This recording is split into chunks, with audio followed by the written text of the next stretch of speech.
It was 1959, the end of a decade of turmoil and violence, and a threshold of more to come.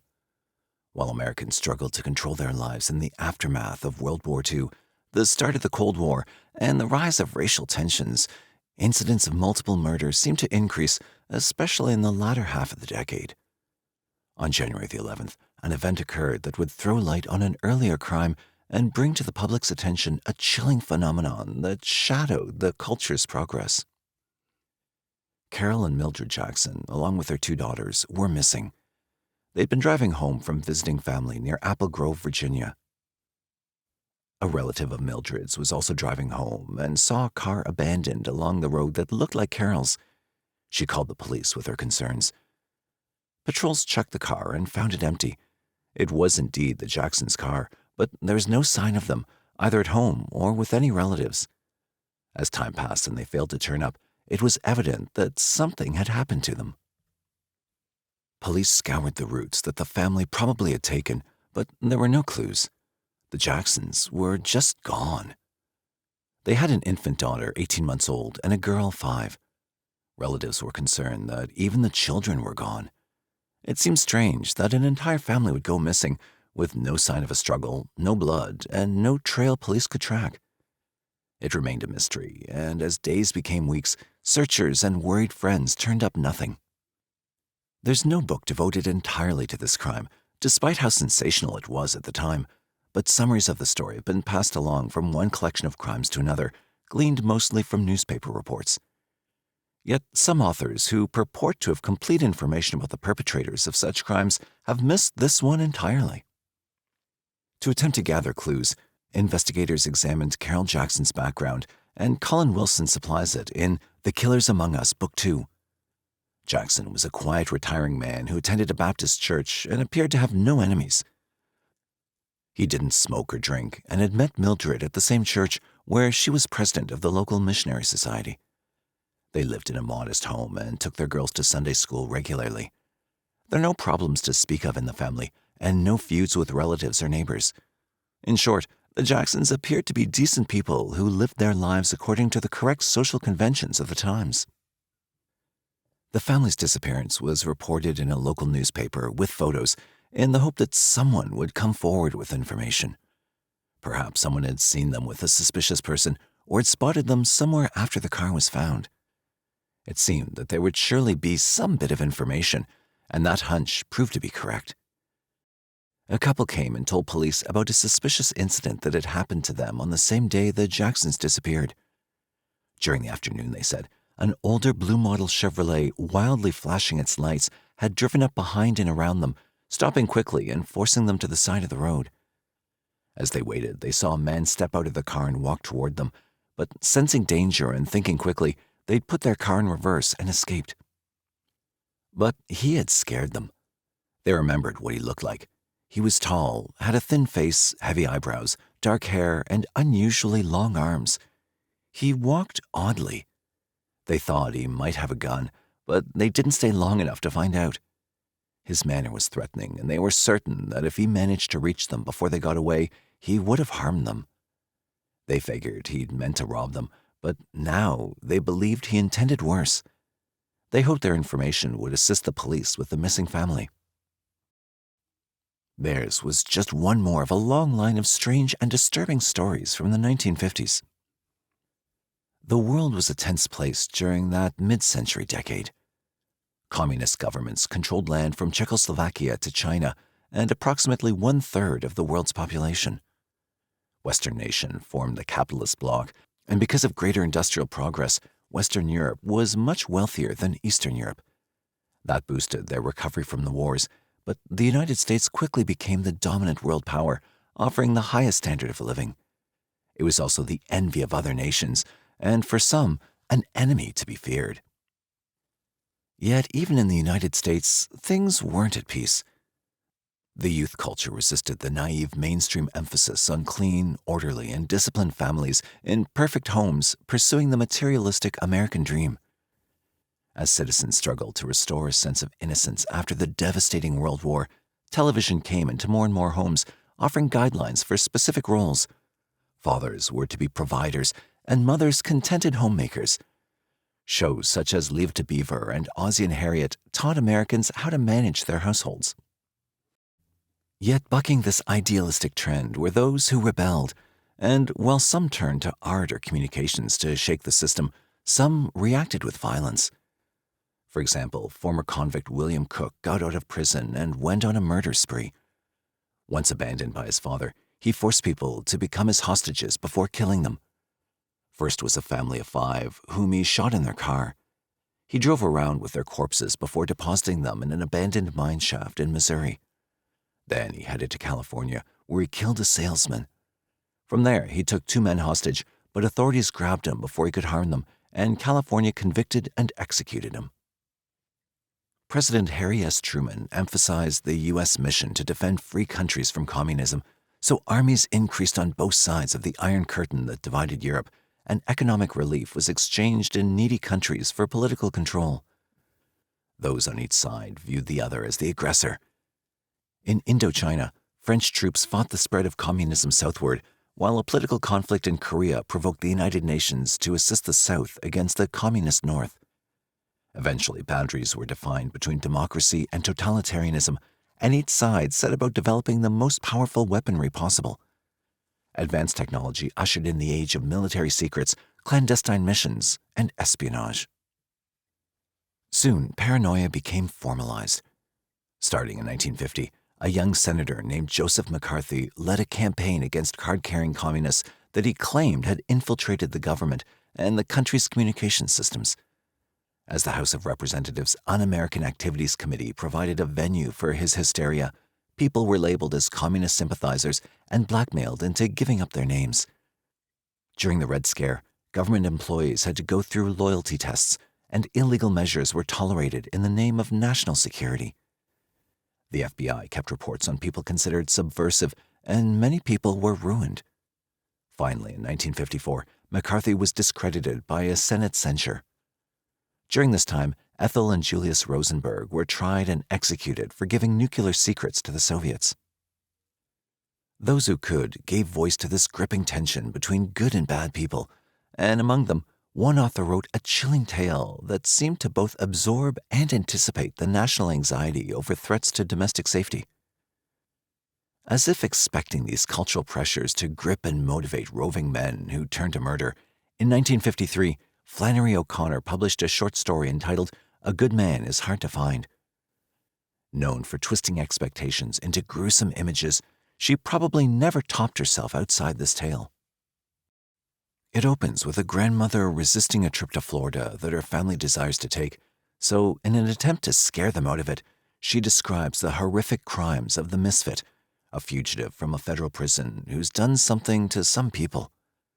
His crimes remain vague, but the woman's worried tone conveys an uneasy fear of pervasive danger on the road. Someone who doesn't even know you and has nothing against you could nevertheless come along and harm or kill you. The family goes to Florida anyway, taking her with them. Along the way, she raises the subject of the misfit, warning the others of what he might do. The story's title refers to the fact that danger from strangers is increasing in America, and it's getting more difficult to feel safe. There once were better times. The family decides to go down a dirt road to see an attraction, and, of course, they encounter the misfit. Having an accident, thanks to Grandma's cat, they seek help, and a car with 3 men passes them by and stops. The men are armed, and the grandmother, having seen a photo in the paper, shouts at one of them that he's the misfit. He affirms it and tells her it would have been better for them had she not said so. Now they're in trouble. The grandmother attempts to appeal to the man's better nature, and he apologizes for not wearing a shirt in front of the ladies. Nevertheless, it's clear that his intent for them was formed as soon as he saw them. No appeal will budge it. Even as the misfit talks about being a gospel singer and one of his companions comments on how to fix the car, the other takes the father and son into the woods and shoots them. Then they take the mother, daughter, and baby and do the same. The grandmother, aware of what's happening, continues to remind the misfit of what was once good in him. But he compares himself to Jesus, who suffered punishment for no crime, proving that the world is morally off balance. The misfit figures that the one thing a person can do is enjoy whatever time he has, and since he likes killing people, that's what he does. He likes meanness. When the grandmother offers a touch of kindness, he jumps back and shoots her dead. Then he cleans his glasses and, without affect or remorse, tells his companions to dump her body with the others. It was just this sort of cold predatory behavior that frightened people around the country, and with good reason, as television, newspapers, and newsreels shown in movie theaters covered the evident increase in demented or angry killers. In Wisconsin, Ed Gain was arrested in 1957 for killing 2 women and desecrating multiple female corpses in cemeteries in his pursuit of preserving skin and body parts to act out a transgendered homage to his deceased mother. A more grisly ghoul couldn't have been imagined by novelists or screenwriters. In Los Angeles 2 years later, Harvey Glattman showed police after his arrest how he'd posed as a photographer to get potential models to allow themselves to be tied up. He then took photographs of them as they began to realize that he intended them harm. He apparently most enjoyed those moments just before he murdered them. He killed 3 before a 4th escaped and alerted the police. Not much was known then about multiple murderers, but the country was learning that they were out there, almost anywhere, preying on strangers. Near the end of the decade, another criminal deviation occurred in the form of a killing couple who had absorbed the youth culture's appreciation for social alienation. The Beats were getting attention for their angry poetry readings, and a movie star named James Dean epitomized the feeling of disenfranchised youth in a popular film, Rebel Without a Cause. Charles Starkweather, 19, viewed Dean as his role model, and with his 14-year-old girlfriend, Carol Ann Fugate, he cut a murderous swath through Nebraska during 2 weeks in 1958, killing her family, his friends, and several strangers before he was stopped. Their death toll was 11, and she went to prison while he was executed. America was shaken by the images of demented neighbors and roving strangers killing people senselessly. The availability of cars and cheap new models, along with better highways, made the population more mobile. But this erosion of a cohesive community life also made people feel more vulnerable. Killers were striking at good folks, even at families, as if to undermine the country's very foundation. Prosperity clearly had a shadow side, a rather dark one, and police in Virginia were still trying to learn what had happened to the Jackson family. It had been 2 months since Carroll Jackson apparently abandoned his car near Falls Church, Virginia. According to Colin Wilson, on March 4th, 2 men were riding in a car near Fredericksburg, Virginia, when it got bogged down in mud on a back road. To attempt to get some traction to get out, they went searching for dried underbrush. As they gathered several armfuls to take back to the car, they made a shocking discovery. A decomposing man lay in a ditch, his hands bound in front of him with what appeared to be a necktie. The men ran back to their car, worked with haste to get out of the rut, and drove as fast as they could to alert the police. Detectives found their way to the body. Clearly, the dead man had been there for a while. But as it was winter, the body was somewhat preserved, even for that part of eastern Virginia. It was clear that he'd been shot in the back of the head. Then, as they removed him from the ditch, they made another grim discovery. Underneath him was a second body, that of a female baby. Whomever had killed these 2 had simply tossed the child in first. There was no sign that she'd been shot, stabbed, or strangled, and the pathologist later determined that she'd been dumped in the ditch alive and had suffocated beneath her father, probably soon after he was tossed on top of her. It was a cruel and brutal killing. It wasn't long before the police had identified the victims as Carroll Jackson and his daughter Janet. Investigators surmised that the killer had forced the car off the road, much like the man who'd encountered the other couple that day, and had forced them to get into his car, probably the trunk. Assuming that Jackson's wife and other daughter had suffered a similar fate, teams of officers returned to the woods to search the area for their bodies. But after extensive time and work, they turned up nothing. Wherever Mildred and 5-year-old Susan were, they hadn't been dumped there.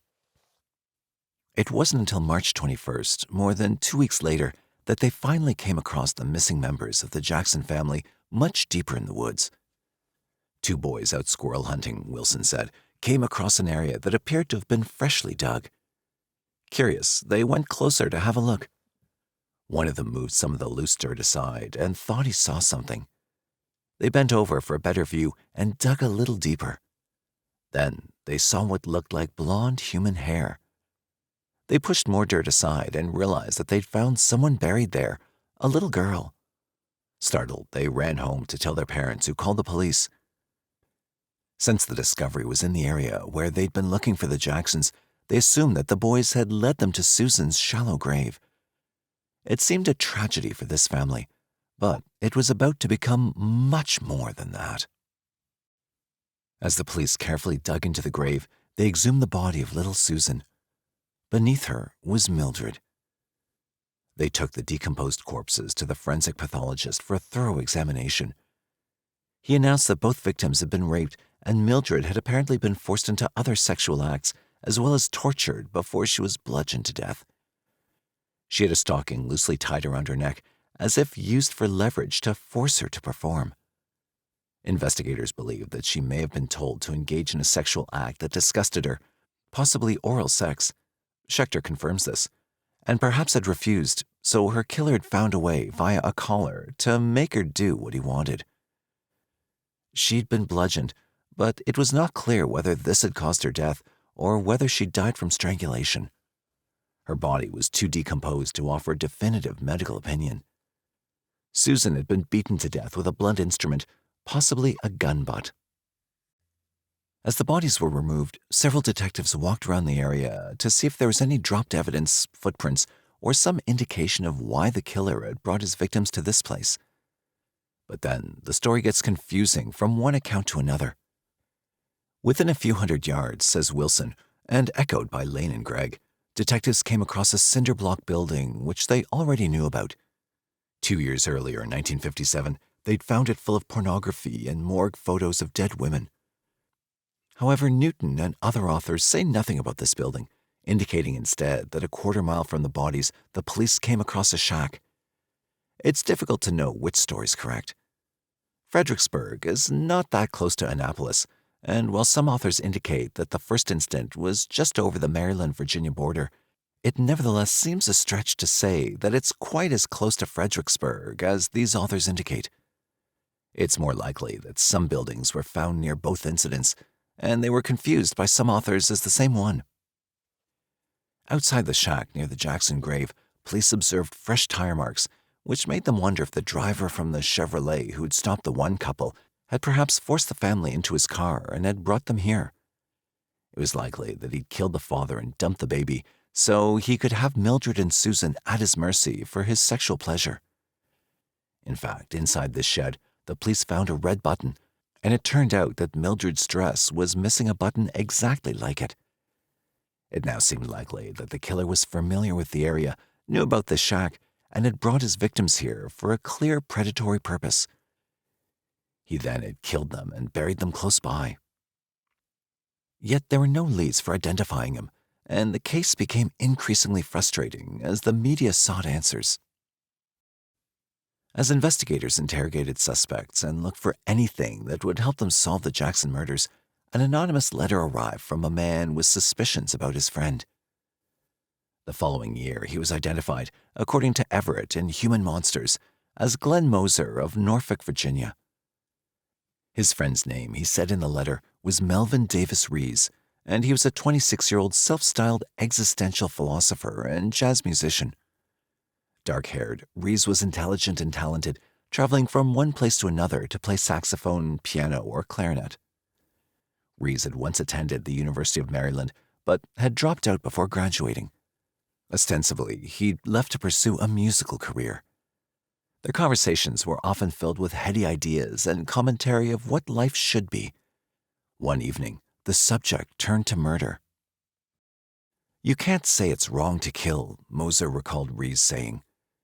"Only individual standards make it right or wrong." It was a Nietzschean rendering of situational ethics, bold for the time. In fact, in 1948, Alfred Hitchcock had made a movie based on the idea, in which two intellectual college students kill a man to prove it, horrifying their professor who'd introduced them to it in the classroom. Even before that, in 1924, Leopold and Loeb had done that very act, murdering 14-year-old Bobby Franks in Chicago to prove that they were superior individuals above the standards of ordinary people. But they weren't above being punished for it. Under the experience of benzodrine, an amphetamine that made him talk excessively, Rees confided to Moser that he craved to have every intense experience, from love to death. According to Wilson's rendering in The Mammoth Book of the History of Murder, this conversation supposedly took place the day before the Jacksons were abducted. Then, when their murder was publicized 2 months later, Moser viewed his friend's bold words in a new light. He already knew that Rees had been arrested on charges of assaulting a 36-year-old woman in 1955. Rees had tried to get her into his car, and when she refused, he'd resorted to dragging her.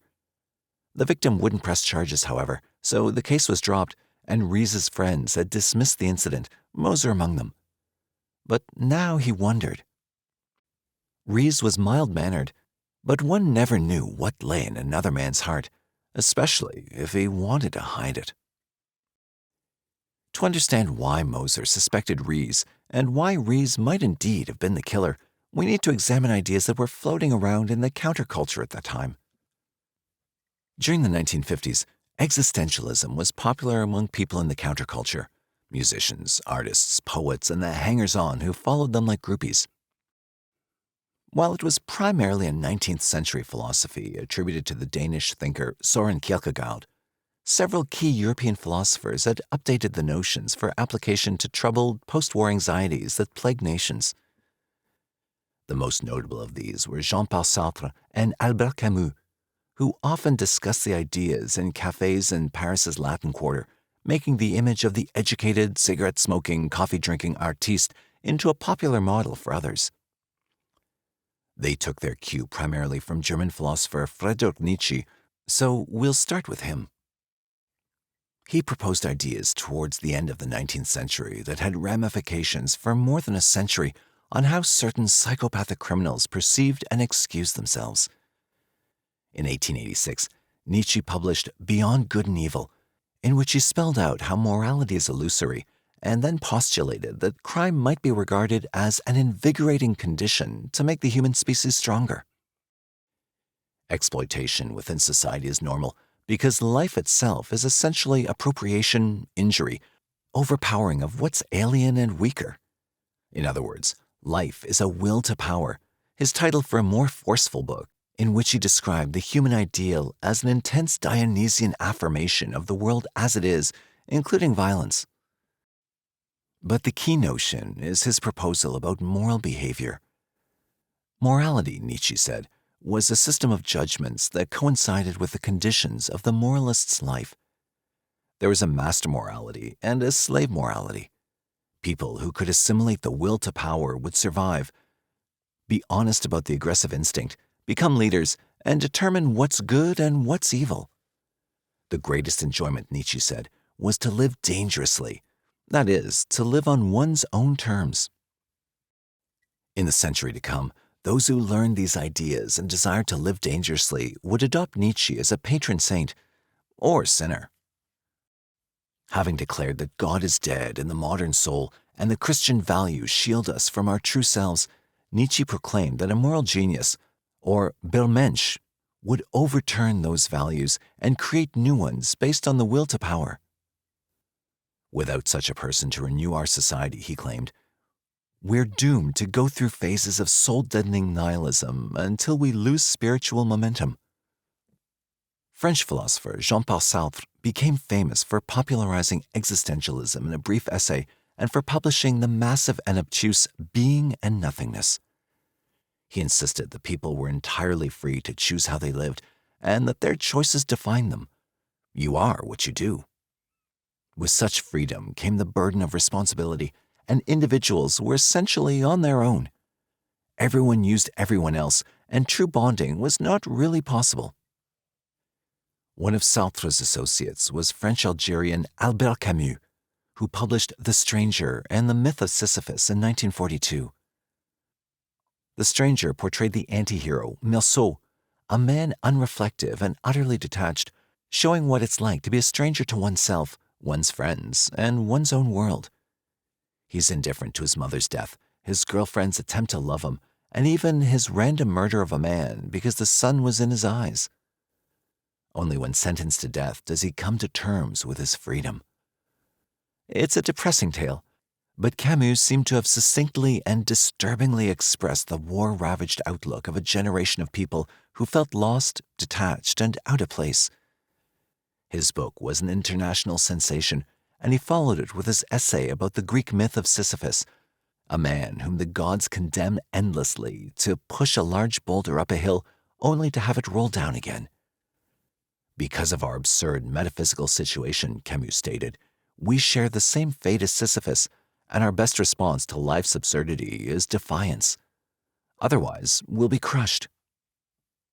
All three philosophers had a significant impact on the alienated subcultures of the 1950s, and their ideas about choice and morality were filtered into poetry, film, art, and music, even murder. Soon, Moser said in the letter, he confronted Rees, asking him directly whether he was involved in the disappearance of the Jackson family and their murders. Rees admitted nothing, but seemed evasive and wouldn't deny it, and it was this behavior that most alarmed Moser. Even though Rees was his friend, he believed he had to do something. Anyone who killed another person should be punished, but he realized that if Rees could so easily slaughter an entire family, he might also kill again, or do something worse. If he were truly seeking intense experiences, he might subject people to unrelenting terror and torture. The idea was appalling. In the letter, Moser stated that he believed Rees might have been involved in another murder as well, a woman who was killed in 1957. He said that he was a salesman and that he and Rees had been in the area at the time when Margaret Harold was murdered. Given the circumstances and Rees's attitude about killing, Moser urged the police to investigate and directed them to where he believed the itinerant musician might be. They agreed that the lead was worth pursuing, but they failed to find Rees. He'd moved out of his house and had not left a forwarding address. However, the contents of the anonymous note were sufficient for them to check his background. They discovered that he'd once dated a woman from the University of Maryland named Wanda Tipton. That rang a bell, so detectives went to the university to ask for yearbooks to see what she'd looked like. To their astonishment, she turned out to be a young woman who had been questioned when Miss Harold was killed. They knew it was time to review the 1957 investigation. On June 26, 1957, Margaret Harold was in the car with her boyfriend, an Army sergeant who was on leave for the weekend. In the Encyclopedia of Serial Killers, Lane and Greg describe what occurred. They'd been driving together in a remote area of Annapolis, Maryland. Newton indicates that they were parked when a man in a green Chrysler forced them off the road. Newton says he walked up to the parked car and identified himself as the property's caretaker. They wondered if he needed assistance, but his intentions were much more malignant. He got out of his car and came over to them, gesturing for them to roll down the window. He showed them that he had a gun. Newton indicates that he climbed into the back seat. Then he demanded a cigarette. They had none and told him so. He demanded that they give him some money, and they refused. This response apparently angered him. He lifted the gun, pointed it at Margaret, and shot her in the face. In the Chronicle of Crime, Fido says that he started to molest her, at which point the soldier ran. Wilson too indicates that he was in the back seat and he wound his fingers into Margaret's hair, pulling her head back and shooting her when she told her boyfriend not to give him anything. The soldier, whom no source names, was stunned and horrified, but he also knew that his own life was in danger. Unable to save Margaret, he jumped from the car and ran as fast as he could across several fields until he found an isolated farmhouse a mile away where he was able to call for help. The police came to pick him up while another team went to the crime scene. As anticipated from the point-blank assault, Margaret was dead. Yet the attacker had not just shot and left her. He'd also removed her clothing and sexually assaulted her after she died, leaving her exposed in the car. It was the epitome of craven disregard for a victim, and it signaled how bold the man was. Even as the soldier had run off, the attacker had nevertheless taken the time to get his pleasure from a corpse. The sergeant gave a good description of the man. Average build, somewhat tall, dark hair, clean-shaven, and rather ordinary-looking with a thin face. There was nothing overtly threatening about the way he looked, only in his cold, brutal manner. Looking for any type of evidence, investigators fanned out in the hope that the maniac driver had not gotten very far, or that he possibly had dropped something. In the process, they came across a cinder-block building with a broken basement window not far from the scene of the murder. This was the building mentioned earlier that they entered and found potential clues. Inside was a collection of violent pornography and morgue photos of women who'd been murdered, many of which were taped to the walls. It was clearly a sadist's hideout, kept secret for his sexual pleasure. That was also where the police had found the yearbook photo of Wanda Tipton. She'd attended the University of Maryland, graduating in 1955, and since she stood out among this odd collection, they set out to find her. University of Maryland logo. When Ms. Tipton was contacted and questioned, she claimed not to know anyone by the description the police had given her. That was a disappointing development. They'd felt certain that they'd learned something from her that would make an arrest in this horrendous crime possible. In 1957, there were few forensic procedures for processing evidence, and catching killers often depended on finding them right away. But that wasn't to be. With no more leads, the case dried up, leaving the killer to move on in his predatory ways until he crossed paths in Virginia a year and a half later with the Jackson family, and possibly with others. After receiving the anonymous letter in 1959, police compared the mass murder of the Jacksons with the killing of Margaret Harold and found significant similarities. A tall, dark-haired man traveling in a car who approached people in cars to attack. A sexual assault on the females. A brutal disregard for the victim's suffering. Operating in the same general area. It all seemed to fit, and despite Ms. Tipton's insistence that she didn't know a man like the one they described, it seemed that she'd actually known such a person fairly well. Wilson states that she later admitted that she had dated him, but had given him up because he was married. Perhaps he'd told her so, but there was no indication that he was. Her reticence may have cost investigators considerable time, but it's unlikely that admitting to knowing him would have helped them to find him. With what they now knew, they believed they had the jazz musician Melvin Rees dead to rights. They were certain that he was their man. They revisited the address they'd received in Moser's anonymous note, but still didn't find him. They checked jazz clubs where he'd played, but no one knew where he was. Rees seemed to have disappeared, perhaps tipped by someone that the police were looking for him, or merely anticipating the possibility after Moser had confronted him. In any event, he was gone, and for more than a year, the trail went cold, and the murders had to be shelved to devote resources to more immediate concerns. But the Jacksons and Miss Harold were not forgotten. Then the police received help from an unusual source. Peter Hurkos had gained international fame during that era as a seer, which inevitably got him involved in murder cases. Norma Browning, his biographer, recounts the episode in The Psychic World of Peter Hurkos. Having fallen from a ladder in 1941, he claimed that he survived the accident with two minds, one of them psychic. He said he could see the future, travel mentally into the past, and learn about people from touching objects they'd owned or going to where they'd been. Leaving the Netherlands, he came to the United States, developed a successful nightclub act, and hobnobbed with celebrities and politicians. Many people wanted him to use his powers to assist them, from finding missing children to organizing their lives to solving crimes. One such person was Dr. F. Regis Riesenman, a forensic psychiatrist based in Washington, D.C., who invited Hurkos to visit at his own expense in June 1960. He wanted Hurkos to help with the Carroll case. Browning says police had already questioned some 1,500 suspects and were focusing on more than 100 as good candidates.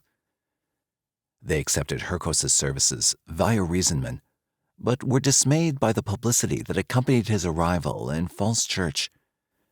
He predicted a resolution to the case within 2 weeks and said the man the police would arrest would be indicted for 9 murders, not just the Jackson family.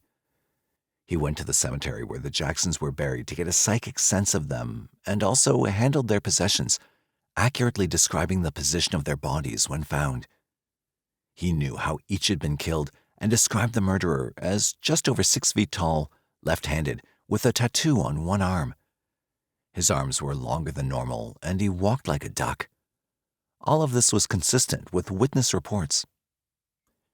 When Hercos was taken to that area where Margaret Harold was killed and assaulted, Browning said he found a piece of the victim's skirt still caught on a bush. He confirmed psychically that she was killed by the same man who murdered the Jacksons. He also drew a picture of a house where he believed the killer lived and led the police to it. They were amazed that it was the home of one of their primary suspects, a trash collector.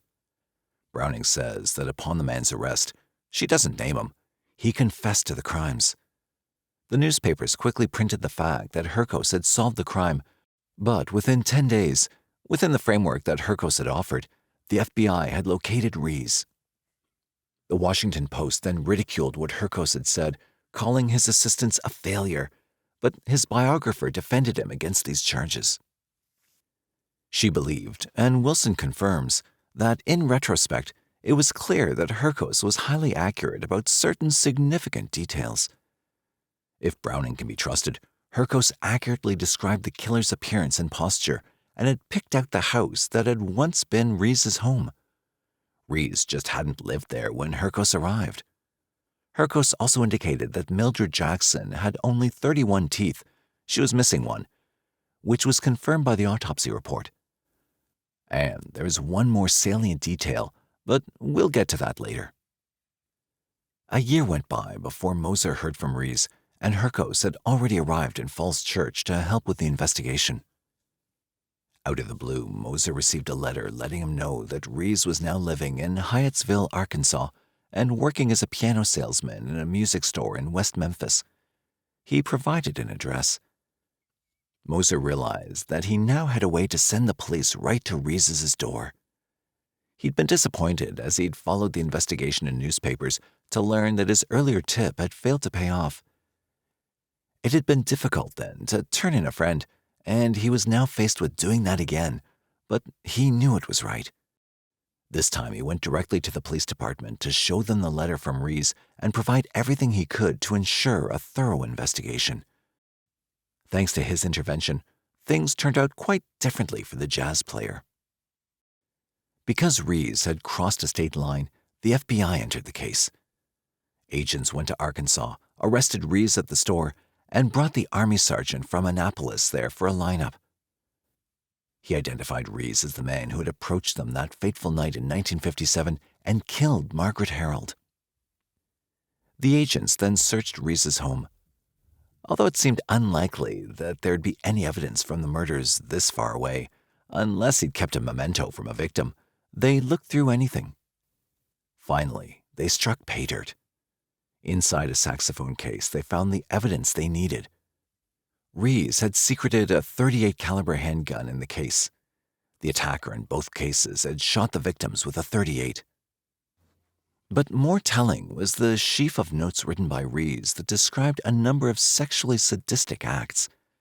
One note was paperclipped to a piece of newspaper, and when the agents examined it, they knew they had the best evidence they were going to get. The note described killing a man and baby on a lonely road, which resulted in a chilling confession. Now, the mother and daughter were all mine. The piece of newspaper was a photo of Mildred Jackson. It was as good as a token taken from the body or as actual property of the victim. No jury would deny the connection. In essence, Rees had offered a murder journal, and he'd gone on to explain that he'd indeed tortured Mildred and had drawn out her death in a sadistic manner. Lane and Gregg quote it thus: "Then, tied and gagged, led her to the place of execution and hung her.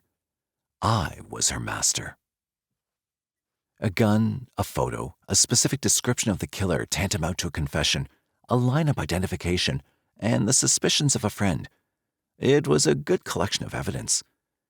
Even as Rees was taken to Maryland to await his first trial, investigators started looking at other unsolved cases that bore possible links to this mad dog. They found what they were looking for. Newspapers covering the arrest and trial of Melvin David Rees dubbed him the Sex Beast. He would be tried in both Virginia and Maryland. The police soon suspected him in the unsolved murders of 4 adolescent girls in Maryland, and Newton lists them: Mary Chamette, 16, Anne Ryan, 14, Mary Fellers, 18, and Shelby Venable, 16. The first 2 were found near the University of Maryland during the time that Rees had attended classes there. The other 2 were removed from area rivers.